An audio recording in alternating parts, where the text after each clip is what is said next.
मैंने बाइबल मुकद्दस के अंदर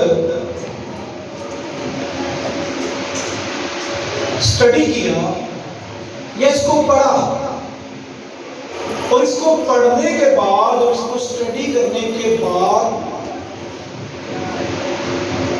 जो बात मेरी जिंदगी में आई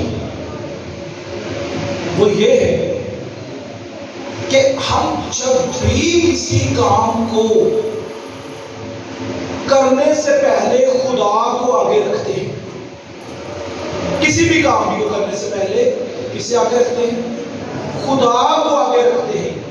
खुदा उसका रिवॉर्ड हमें जरूर देता है। आपकी जिंदगी में कोई भी काम, आप दुआ करने लगे, आप चर्च जाने लगे, आप कोई नेकी का काम करने लगे, अगर आपने उस काम में आगे खुदा को रखा हुआ है तो आपको बरकत जरूर मिलेगी, ब्लेसिंग्स जरूर आपकी जिंदगी में। आपकी जिंदगी के हर एरिया में अगर खुदा को आपने आगे रखा हुआ है तो खुदा रिवार्ड जरूर देगा। खुदा के कलाम में लिखा है कि सफेद बाल वाले शख्स की इज्जत कर। कैसे बाल वाले की? सफेद बाल, यानी जिसके बाल वाइट होना शुरू हो गए, उसकी रिस्पेक्ट कर। आज आप कई दफा नौजवानों के बाल भी सफेद हो जाते हैं, तो उनसे भी प्यार करें। ये नहीं कि सफेद बालों की प्यार से, उन्हें छोटा भाई या बड़ा भाई जानते हुए उनकी रिस्पेक्ट करें। लेकिन यहाँ पर कलाम में जो बात आ रही है कि सफेद बाल वाले की इज्जत कर, इसका मतलब है कि बुजुर्गों के लिए लफ्ज यूज किया गया है। इसलिए खुदा का कलाम कहता है कि तू अपने सर के बाल को काला या सफेद भी नहीं कर सकता। कन्वेंशन से एक दिन पहले मुझे एक शख्स ने कहा, भाई साहब कलर ला दो, आपके ये वाइट हो गया।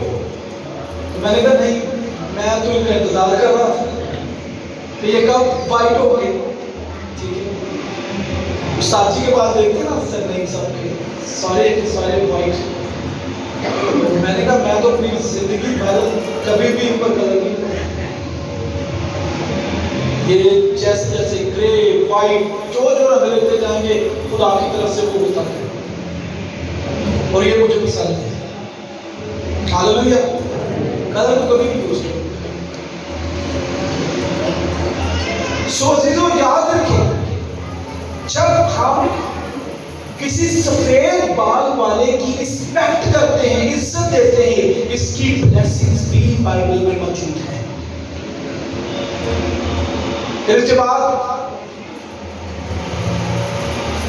अगर किसी का कोई जानवर खो गया है और हमें मिल गया है और हमने उसको वापस लौटा दिया, इसकी ब्लेसिंग बाइबल में मौजूद है। फिर अगर हमने किसी की मदद की है, इसकी ब्लेसिंग भी बाइबल में मौजूद है। किसी की लाइफ में अगर लड़ाई झगड़ा है और हमने जाके सुलह करवा दी है, इसकी ब्लेसिंग भी मौजूद है। ये पंखे बंद हो सकते हैं, सर गर्मी तो लग रही है, ऑयल वगैरह डालने उसकी भी ब्लेसिंग मौजूद है। यानी हर वो काम जो आपकी जिंदगी में खुदा की तरफ से आपको सौंपा गया है, जब आप उस काम को करते हैं, उसकी बरकत बाइबल में मौजूद है आपके। अच्छा, ये तो वो काम है जो आपने करने हैं और आपको बरकत मिल जानी है। कुछ चीजें ऐसी हैं जो आप सोचें और आपको बरकत मिल जाए। हालेलुया। कुछ चीजों को अगर आप सिर्फ सोचें और आपको बरकत मिलना शुरू हो जाए। कुछ चीजें वो हैं जो आप करेंगे, बड़े बुजुर्गों की इज्जत करेंगे, आपको बरकत मिलेगी। छोटों से प्यार करेंगे, आपको नुकसान हो गया है, आप उसके लिए खड़े हो गए हैं, आपको बरकत मिलेगी। किसी की कुछ चीज खो गई है, आपको मिल गई है और आपने वापस कर दी है, आपको बरकत मिलेगी। चर्च में बैठे हुए किसी को वॉलेट गिर जाए, क्या करना चाहिए?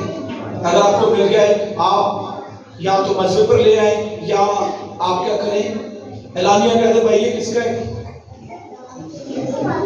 निशानी बता के ले ले। इसके आपको क्या मिलेगी? बरकत मिलेगी। मुझे पता चला एक लाहौर के अंदर एक चर्च है, वहां पर इबादत हो रही थी संडे को, और एक शख्स का ना 1000 रुपए का नोट किसी तरीके से जेब से निकल कर गिर गया, किसी ने उठा लिया। अब उन्होंने कहा जी कि मेरे पास तो यही पैसे थे, वो मजबे पर आ गया, उसने कहा मेरे पास यही पैसे थे और इसी से मैंने गुजारा करना था, और जिसके पास भी वो दे दे। किसी ने नहीं दिया। अब पास्टर साहब ने क्या किया? पास्टर साहब ने कहा चले जी सारी कलीसिया हाथ उठाए और जिसने वो पैसे उठाए उसके लिए लानत मांगे। तो जो पास्टर साहब ने किया वो सही था। पास्टर साहब का काम क्या था? उस शख्स के लिए लानत मांगने की बजाय अपनी जेब से 1000 रुपए निकालता, उस शख्स को दे देता, और उस शख्स के लिए जिसने उठाया था उसके लिए दुआ करता कि खुदावंद इसको हिकमत दिलाई दे। शायद उसने अगर उठाया है तो उसकी अपनी कितनी बड़ी मजबूरी होगी और वो देना नहीं चाह रहा। हाँ, उसे दे देना चाहिए, क्योंकि दे देने के बाद उसकी इस सोच के वसीला से खुदा उसको पता नहीं कितना कुछ देगा। अगर उसने उठा लिया तो वो चोर है। कलाम में लिखा है चोरी करने वाला फिर चोरी ना करे।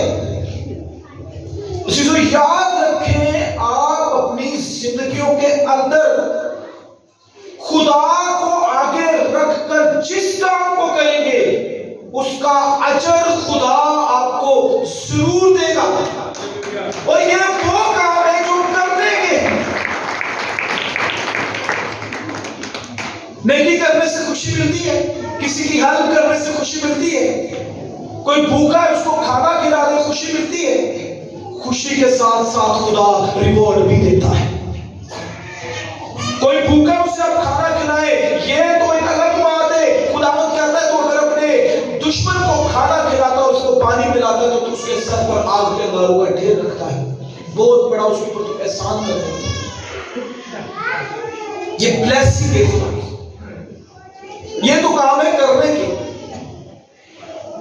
खुदावंद तो हमें तब भी बरकत देता है अगर हम किसी काम के लिए सोच रखते हैं, किसी अच्छे काम के लिए। दाऊद ने देखा कि मैं एक अच्छे महल में रहता हूं और मेरा खुदावंद कहां पर रहता है? मैदान में, इस खेमा में। उसने ये सोचा कि मैं खुदावंद का घर बनाऊंगा। खुदावंद ने फौरन नबी को भेज दिया उसके पास और उससे कहा कि दाऊद तू मेरा घर नहीं बनाएगा, बल्कि तेरा बेटा मेरा घर बनाएगा। लेकिन चूंकि तूने मेरे घर बनाने का सोचा है इसलिए मैं तुझे बरकत दूंगा। और खुदावंद ने इसको क्या बरकत दी पता है? कि तेरी नस्ल में से इस्राएल के तख्त पर बैठने के लिए आदमी की कमी ना होगी। सिर्फ दाऊद ने सोचा कि मैं खुदा का घर बनाऊंगा, सोचने की वजह से। और खुदावंद ने क्या कहा?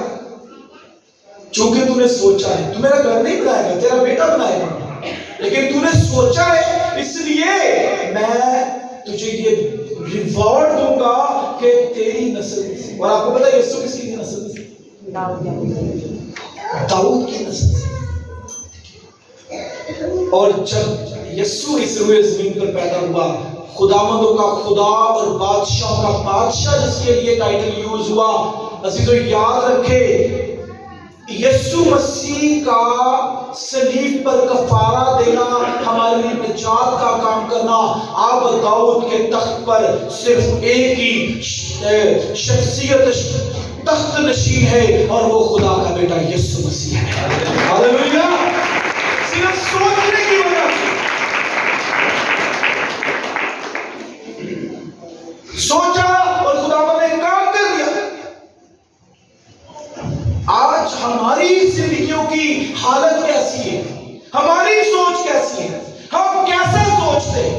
मैंने अभी आपको बताया कि कुछ भी अगर आप करना चाहते हैं, अगर आपने खुदा को आगे रखा हुआ है, खुदा आपको रिवॉर्ड देगा। कुछ भी करने लगे खुदा को आगे रखें, कुछ सोचने लगे हैं खुदा को आगे रखें। दाऊद ने सोचा, खुदावंद ने कहा कि मैं तेरी सोच का तुझे अजर दूंगा, रिवॉर्ड दूंगा। तेरी नस्ल में से इस्राएल के तख्त पर बैठने के लिए आदमी की कमी ना होगी। बाइबल मुकद्दस के अंदर हमें एक औरत का जिक्र मिलता है। दूसरा सलातीन 4 बाब हमें पढ़ेंगे नहीं, बल्कि आगे पढ़ेंगे। वहां पर हमें एक औरत नजर आती है जिसके नाम का जिक्र नहीं है, लेकिन काम का जिक्र है। नाम का जिक्र नहीं, काम का जिक्र है। और एक नबी हमें नजर आता है जिसका नाम अलीशा है। अलीशा जब भी शलूम में जाता, वो उस खातून के घर में ठहरता, और वो औरत क्या करती?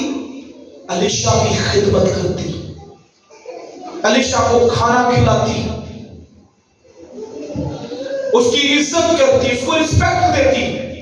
यहां तक कि उसने क्या किया, उसने अपने शोहर से मशवरा किया। अब उसकी सोच देखी, उसने कहा कि मुझे ये शख्स खुदा का नबी लगता है, क्यों ना हम इसके लिए दीवार पर एक कोठरी बनवा दें, पलंग लगा दें, कुर्सी मेज लगा दें, ताकि जब भी ये शलूम में आए यहां पर आराम करें, यहां पर रहे, यहां पर खाए पिए, हम इसकी खिदमत करें। अजीजों, इस औरत ने अलीशा को आगे रखकर काम नहीं किया। आगे आपको समझ आएगी, थोड़ा सा आगे जाएगा पता चलेगा। बल्कि उसने खुदा को आगे रखा। और क्या कहती है? किसका नबी है? खुदा का नबी है। अगर इस औरत की जिंदगी में उस शख्स के बारे में कोई जानकारी आई है, कोई इंफॉर्मेशन आई है, तो क्या आई है? ये किसका नबी है? खुदा का नबी है। और जब वो अलीशा की खिदमत करने लगी, तो अलीशा ने अपने शागिर्द से कहा, इससे पूछ हम इसके लिए क्या करें, ये जो हमारी इतनी फिक्रें करती है। ये उस औरत की सोच थी, और सोच पर उसने खुदा को आगे रखकर काम करना शुरू किया। इसके लिए क्या करे? बादशाह से इसकी सिफारिश करे, इसके लिए क्या किया जाए। और कलाम में लिखा, वो औरत मालदार थी। जब उसे बुलाया गया, तो उससे जब पूछा गया, उसने कहा कि मुझे किसी चीज की कोई जरूरत नहीं है, मैं तो अपने ही लोगों में रहती हूं। हालांकि वो औरत क्या थी? बेऔलाद थी। खुदा का नबी उसके घर में आया हुआ था, वो उसकी खिदमत करती थी। लेकिन इस सारे हिस्सा में उसकी जिंदगी के अंदर इस खिदमत को करने के इस कोई डिमांड नहीं थी। हमारी हालत पता क्या है? खुदा कुछ देगा ना, तो भी खुदा के लिए कुछ कर देंगे। एक बहन थी, उसको पैसों की जरूरत थी। उसने क्या किया? 5,000 पकड़ा और चर्च आ गई, और आकर उसने कहा, जी ये मैं खुदा के घर के लिए दे दी। उसको पैसों की जरूरत थी, और उसको 2 लाख रुपए की जरूरत थी। उसने कहा कि मुझे मिलेगा तब नहीं दूंगी, मैं मिलने से पहले अपना बीज बोना चाहती हूँ। जब तक फसल में बीज नहीं बोएंगे, फसल आपको कुछ नहीं देगी, खेत आपको कुछ नहीं देगा।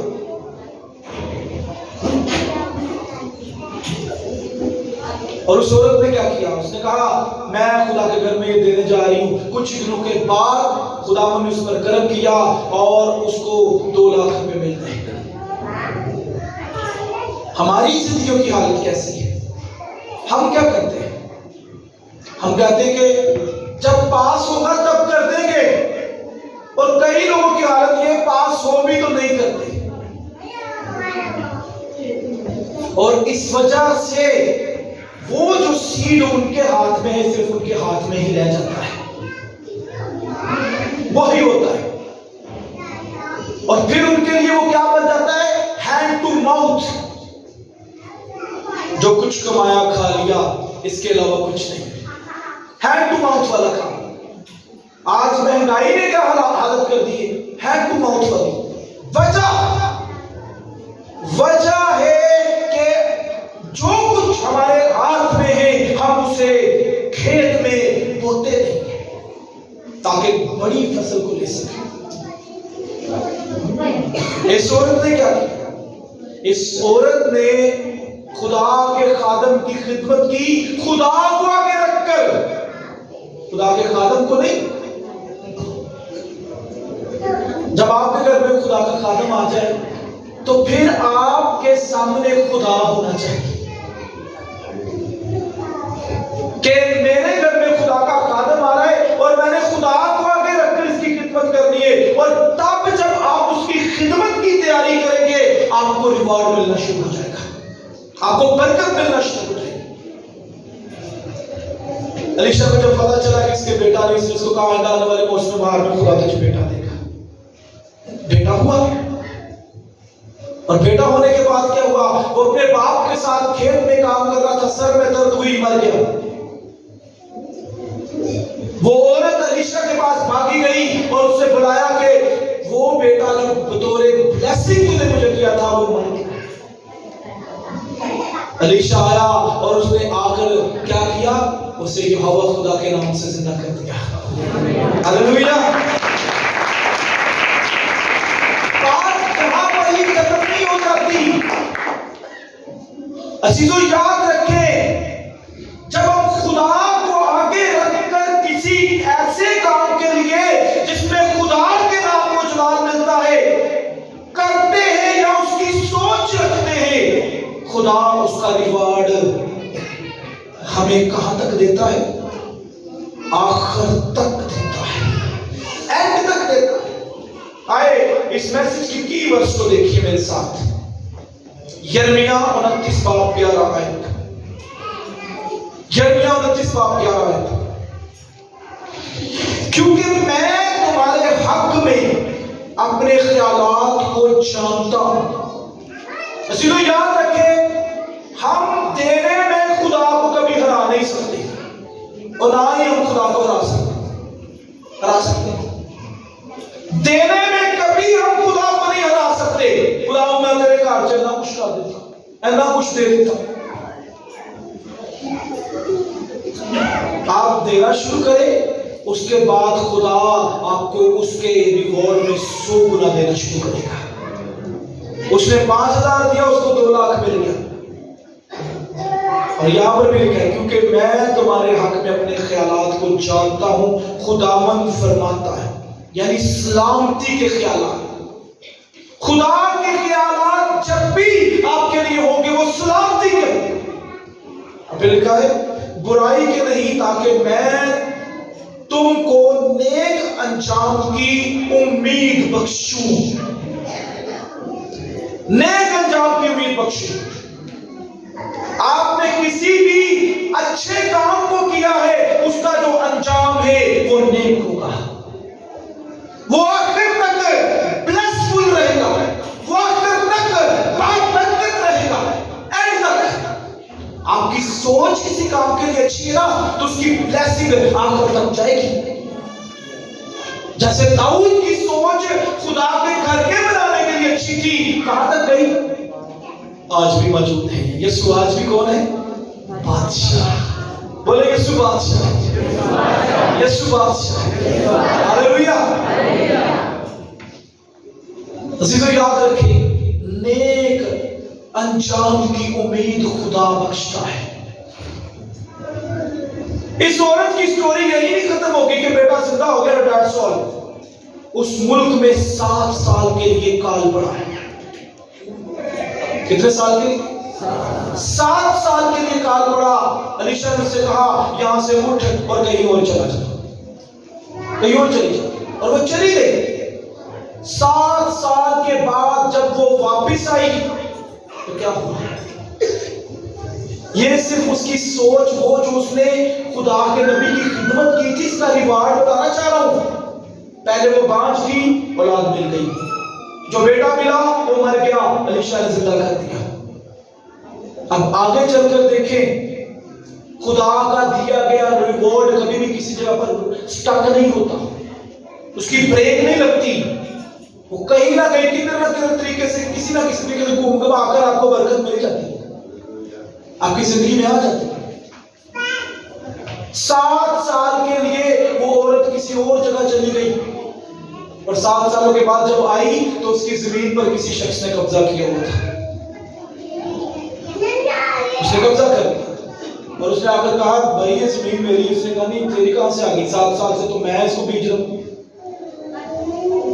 तो छोड़ के चली गई थी, ये मेरी। उसने कहा ये जमीन मेरी है। अजीजों याद रखे, आप जब कलाम के मुताबिक कुछ करते हैं या कलाम के मुताबिक कोई सोच रखते हैं, उसका रिवॉर्ड जो है लिखा है नेक अंजाम की उम्मीद बख्शे। उसका रिवॉर्ड जो है, उसका जो अंजाम है वो आखिर तक जाता है, ब्लेसिंग्स आखिर तक जाए। उस औरत ने बड़ा उससे कहा, पर वो नहीं माना। उसने कहा नहीं, मैं एक जगह तुम्हें दे ही नहीं सकता, ये खेत मेरा। आखिरकार उस औरत ने कहा कि मैं बादशाह के पास जाऊंगी। और अभी जब वो बादशाह के पास जाने की तैयारी कर रही थी, तो बादशाह अलीशा के शागिर्द के साथ बातें कर रहा था कि मुझे अलीशा के मौजूदों के बारे में बता। अलीशा ने कैसे कैसे मोजज़े किए। उधर से वो औरत चल पड़ी है। मेरे ख्याल से बादशाह अपने शाही कमरे में बैठा होगा। कहां बैठा होगा? अपने शाही कमरे में। और अलीशा का शागिर्द वहां उससे बातें कर रहे हैं और अलीशा के मोजज़ों के बारे में बता रहे हैं कि कैसे उसने वो टूटा हुआ कलहाड़ा जो पानी में गिर गया था, कैसे ऊपर तैरना शुरू हो गया, किस तरह से उसने एक औरत के बच्चे को जिंदा कर दिया।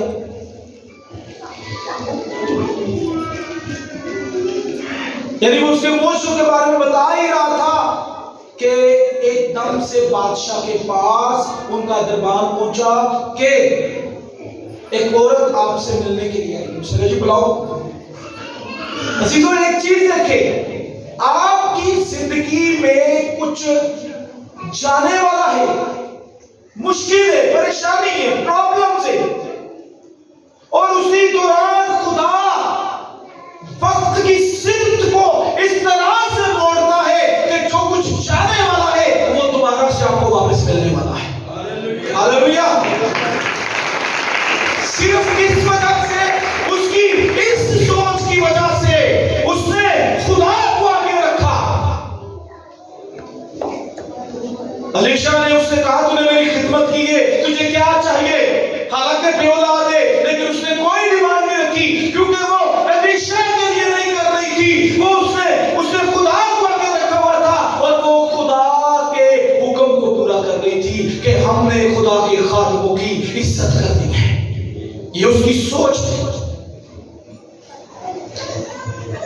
अलीशा का शागिर्द बादशाह से बातें कर रहा था और वो औरत आ गई, और अलीशा के शागिर्द ने जैसे ही उस औरत को देखा, उसने कहा बादशाह ये वही औरत है जिसके बेटे को अलीशा नबी ने जिंदा किया था। हालेलुया। और उसी दौरान बादशाह के दिल में खुदा ने एक पैगाम भेज दिया। क्या पैगाम भेजा? ये खातून खुदा का हुक्म मानने वाली है और खुदा के खादमों की इज्जत करने वाली है। हम जब कुछ करते हैं ना खुदा के काम के लिए या उसके लिए सोच रखते हैं, उसका रिवॉर्ड आखिर तक जाता है, उसकी ब्लेसिंग्स आखिर तक मिलती है। बादशाह ने क्या किया? बादशाह ने कहा बता क्या मसला है। उसने कहा कि इस मुल्क में काल पड़ा, मुझे एलीशा ने कहा कि यहाँ से तो चली जा। 7 साल बाद अब जब हालात ठीक हुए मैं वापस आई हूँ तो मेरे खेत पर किसने कब्जा कर लिया। अब रिवार्ड चेक करें, उसको रिवार्ड क्या मिला। तुसी होना सोच रहे होगे बादशाह का खेत तो वापस ला देता है, नहीं सोच रहे। लेके दिया, बिल्कुल लेके दिया। और इसके साथ एक और काम किया। वो क्या था? बादशाह ने ना सिर्फ उसका खेत वापस करवाया बल्कि 7 सालों के लिए उस खेत में जो भी बोया गया था, मकई, गंदम, चावल, बाजरा, जो कुछ भी बोया गया था, 7 के 7 सालों का जो कुछ उसमें बोया गया था वो पूरा का पूरा भी उस औरत को वापस किया जाए। हालेलुया।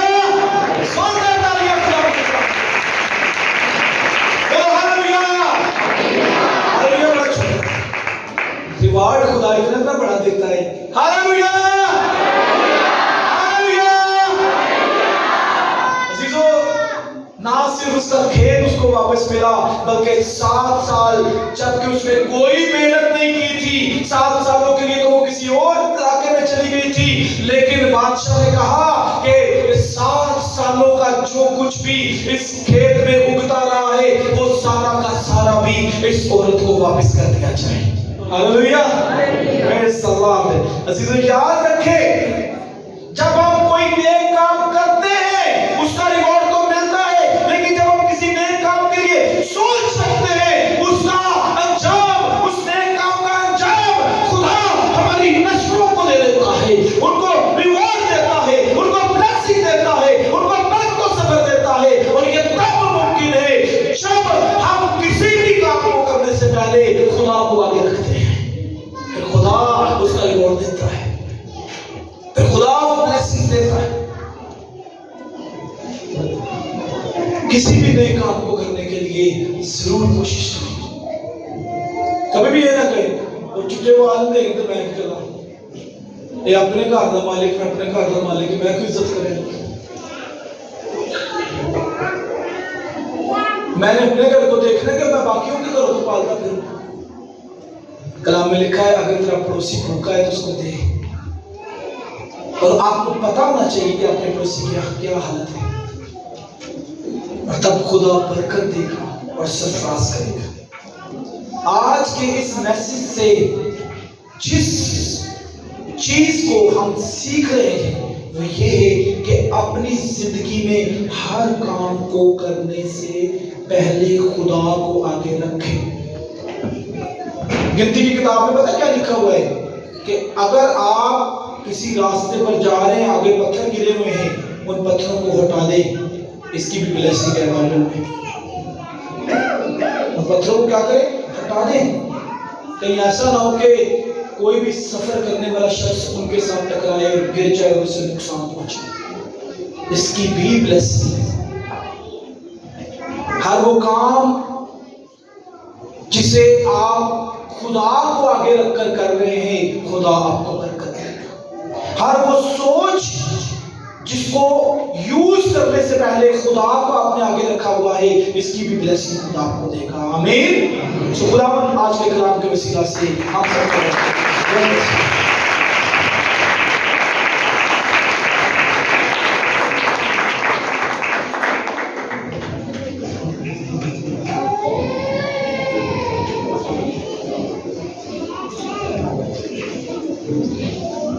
हालेलुया। आज किस किसने बरकत पाई कलाम के वसीला से? खुदावंद का शुक्र हो।